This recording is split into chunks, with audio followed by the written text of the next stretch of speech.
Okay, just a little tidbit about mixing paint.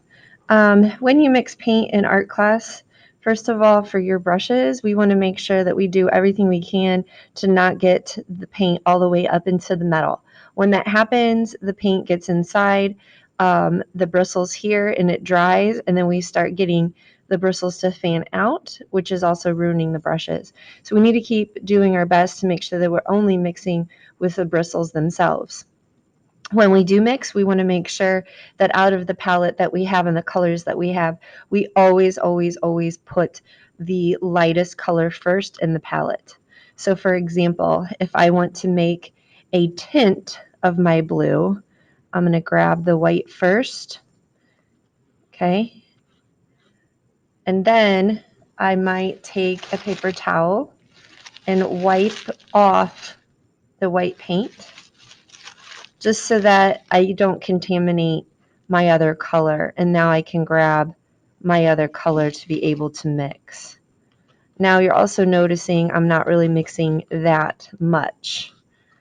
Depending on how much you need, then you're going to obviously mix a lot more. If you're starting with the background and a background color, you're probably going to need a lot more paint. If this is just a quick highlight or details on your subject, then a little bit might be okay for your project. So that's how you're going to be mixing. If you are going to mix a shade, our black goes a long way, and actually that's probably way too much because a tiny bit of black goes a long way.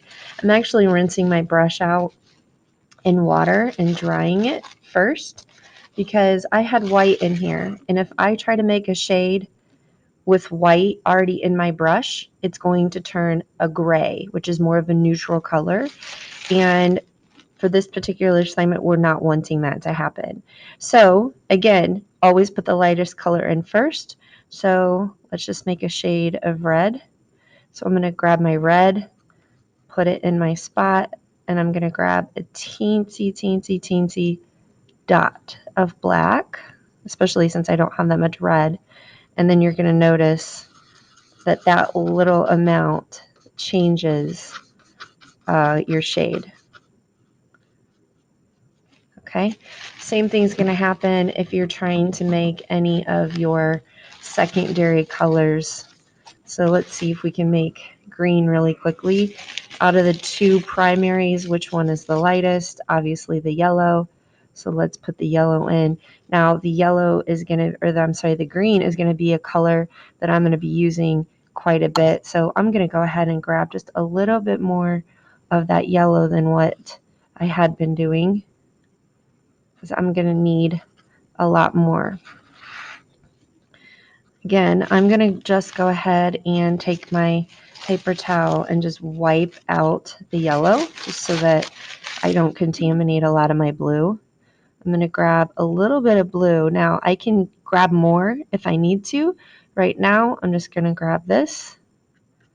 And again, the amount of that I'm mixing, I'm trying my best just to keep it on the bristles and making sure that I am having enough green for my background that I'm intending to use.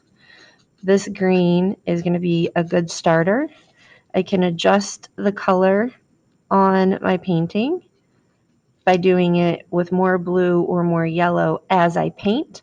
So this is going to be the main green, and then I can adjust it lighter or darker as I'm painting.